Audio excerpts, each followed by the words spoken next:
Join us for a driving review of the all-new Ford Mustang Mach-E. Let's go!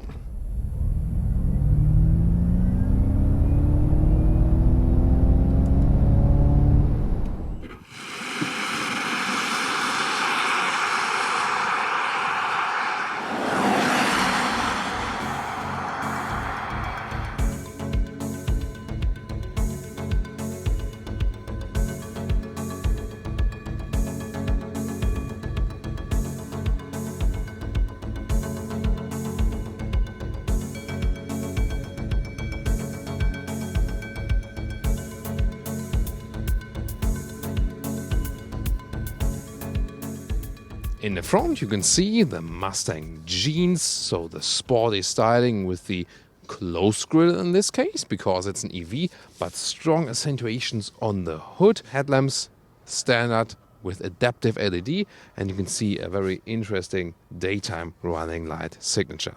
The length is at 4.71 m, 15'5" or 185 inches, and wheels come from 18 to 20 inch. These here are the 19-inch wheels, in between maybe good compromise. Crossover styling here with the black piano lacquer and the red color for today. And here the falling roofline, sporty strong shoulders right there, but indeed a crossover styling, so not SUV but also nothing too low sitting. Again, something in between. Why not? Then the base model start with rear-wheel drive only. Already sporty touch, of course. And then you can also get an all-wheel drive model. That means one electric motor in the rear, one electric motor in the front. That's also what we have here. And you can get two different battery sizes, either 68 kilowatt hours net or 88 kilowatt hours net. So that's the real usable size. And you can also combine them in whatever way possible. So you can go rear-wheel drive, small battery, rear-wheel drive, big battery, or all-wheel drive, small battery, and all-wheel drive, big battery, so all is possible. Which one would you go for? Of course, also always a matter of pricing. The range of the big battery, by the way, in good conditions, 450 kilometers plus or 300 miles plus. The smaller battery then with a little bit of less range, and then it depends on, do you floor it out on the motorway, and what's the temperature outside, of course. Here the rear design with this claw design, vertical, like we know from the old Mustangs as well, really spectacular. And then you can see here this lip that is forming, and contrasting black in the lower area. AWD logo then here for the dual motor setup. The top speed, by the way, is 180 kilometers an hour or 112 miles per hour. Only if you have the GT model. Then you have 200 kilometers per hour or 125 miles per hour. Yeah, and talking about GT model and acceleration figures and so on, the normal rear-wheel drive model starts around 7 seconds in the acceleration figure, the all-wheel drive model around 6 seconds in the acceleration figure, just the GT model then less than 4 seconds, of course then the quickest one. Recharging, here at the driver's sides only, AC 11 kilowatts, DC 115 kilowatt for the small battery or 150 kilowatt for the big battery.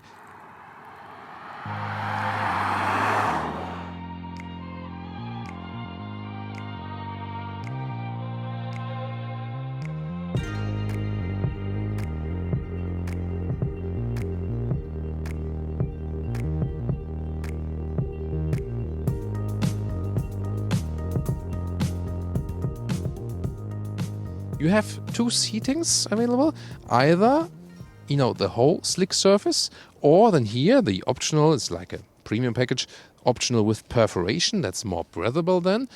And both are again animal free and high grade leatherette, so it really feels super premium, very soft. The seating position is indeed crossover alike. It doesn't feel like a high SUV, but it doesn't feel like a sedan. Indeed, something in between. And again, the cool thing I immediately realized is that the seats are really very soft and plush. Headroom with 1.86 or 6'1", still something left. And here, this is the panoramic roof. It is a fixed one, you cannot open it. Interior overview, once again, really cool with the fabric inserts here and the B&O sound system. Then this is more carbon fiber style, so to speak. Contrast stitches, and then this vertical huge screen, 15.5 inch. The instruments here with an easy layout, the digital speed, then GPS information. So it's actually simple but straightforward once again. And the range of around about 450 kilometers or 280 miles is really good because, this projection here at -1 degrees Celsius, so that's freezing point. And when it's cold, the batteries usually have lower range, or the vehicles have lower range, so it's already a good figure for this temperature. So, and then here, the GPS map, really responsive, and again, really clear display. I really like that. Then you have some, like an app view here in the lower area, and this is the only physical thing, like attached on the screen for the volume. And I think that's really good because in some, situations you just want to turn up and down the volume manually, so to speak, and I think that's really cool to have that still. Climate control right here. Not physical, but still at least somewhat easily accessible, so that works. And seat heating and steering wheel heating is in the lower area. This is maybe a little bit complicated to control than here in this lower area. The seat as I would be driving means you can easily house 4 tall adults in this vehicle, maybe 5, we'll soon find out. Here, still some legroom left. You sit relatively high, so it will be quite cool for kids as well. Since we have this fixed panoramic roof, there's also still space above my head. And also the middle seat can be occupied quite well, headroom and legroom-wise, just a little bit harder than at the back. But you can also, again, drive it with 5 tall adults then. 29 up to 60 cubic feet or 400 liters up to 1,400 liters. We fold the seats, and we have a frunk, 5 cubic feet or 80 liters. And you can have this split here in the front. There's, of course, a little bit plastic-ishy, but yeah, I probably would not go with that, but just have an open area.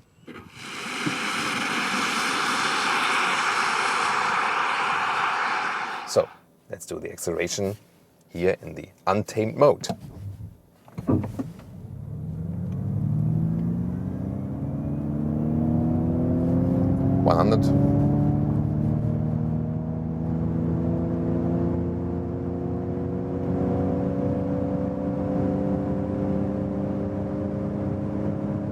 And top speed 180. And we directly have a slalom mode here for us. Steering is really direct, but doesn't convey such a good feeling. But the suspension is actually quite sporty, so it is fun to steer it around. Missing a little bit of the steering feeling, is a little bit, not connected to the road, but definitely a lot of driving fun and super direct, the vehicle.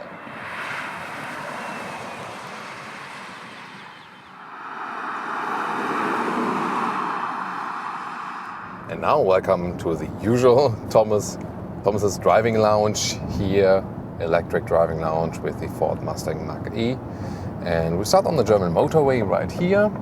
What about the noise insulation?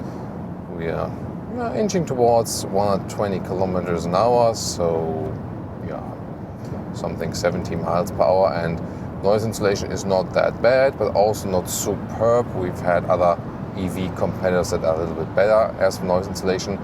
Here it's comparable to the noise level of the Teslas we've driven. You have this upright seating position, you have a good overview of the road and so on.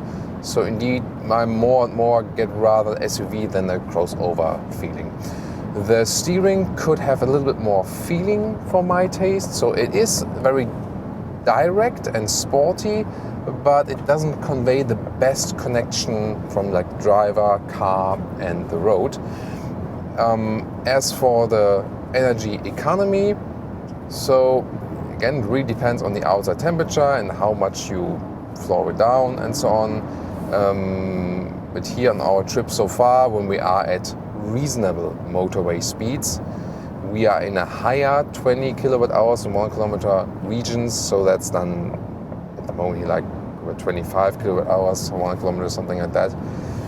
That's then something like 35 kilowatt hours on 100 miles. This would rather come close than to a 400 kilometers of range or 250 miles of range. The suspension we have here is normal steel suspension, but so far it does a good job.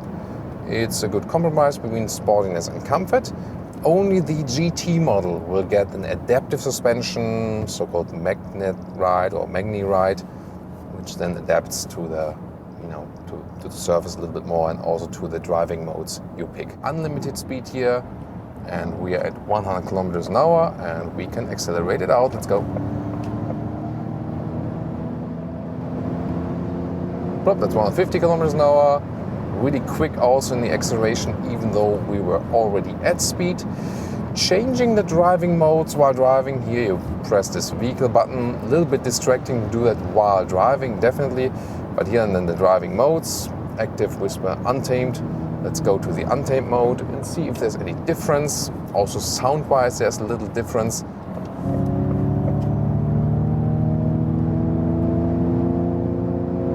And 150. So the throttle input was a little bit quicker then, and you also heard this electric sound, this sound generator then. I'm in the one pedal driving mode. So when I go off the throttle, we have immediately a strong deceleration. Usually I do not need the brakes at all than the normal brakes. And you can have different steps. You can, when you deactivate this mode and you lift the throttle, you just roll, especially in the normal driving modes. That way, car is rolling. Then you have here this L mode, like a low gear, from combustion engines. Then there's stronger recuperation. And even stronger than in the one pedal mode. And then when you're in the one pedal driving mode, then the L setting also, you can just ignore it basically. Although we had high speed, we were relatively efficient. Now we're at 23 kilowatt hours and 1 kilometers.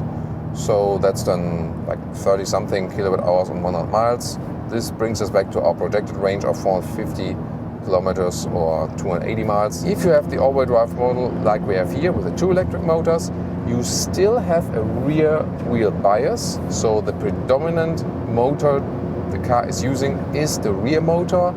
And when you really accelerate it out, then also more power from the front electric motor is being demanded. And now to our conclusion for the day with the all-new Ford Mustang Mach-E. Somehow the German pronunciation, like with Mach, sounds somewhat more fitting, right? Doesn't it? Very rare case. Usually English sounds better than German. Yeah, more soft, like das German. Just kidding. So back to our conclusion. Exterior really striking. Yeah, sporty design, like it's supposed to be for Mustang. Closed front grille, but doesn't look any bad or something.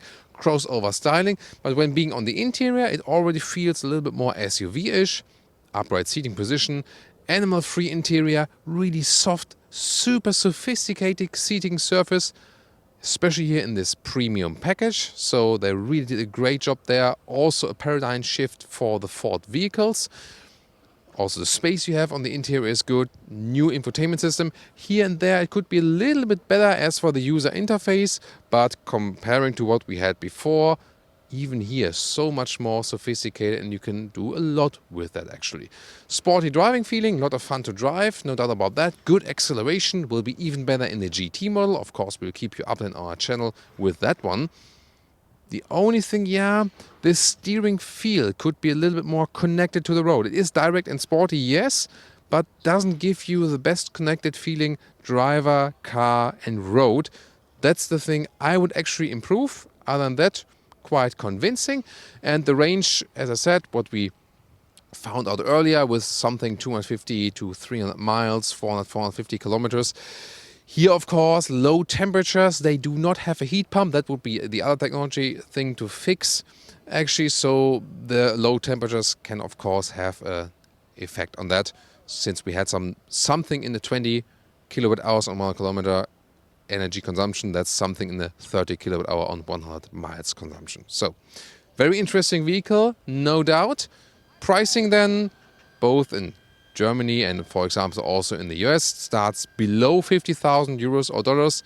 And when you put everything in it, you still stay below 70,000 euros or dollars. So not cheap overall, but considering the competition, it's actually an interesting offer. Of course, you should compare the competitors. We will link the videos in the video description. I really hope you enjoyed our episode for today. Please subscribe to us if you haven't done so far and leave us your comments to the new Ford Mustang Mach-E. See you next time.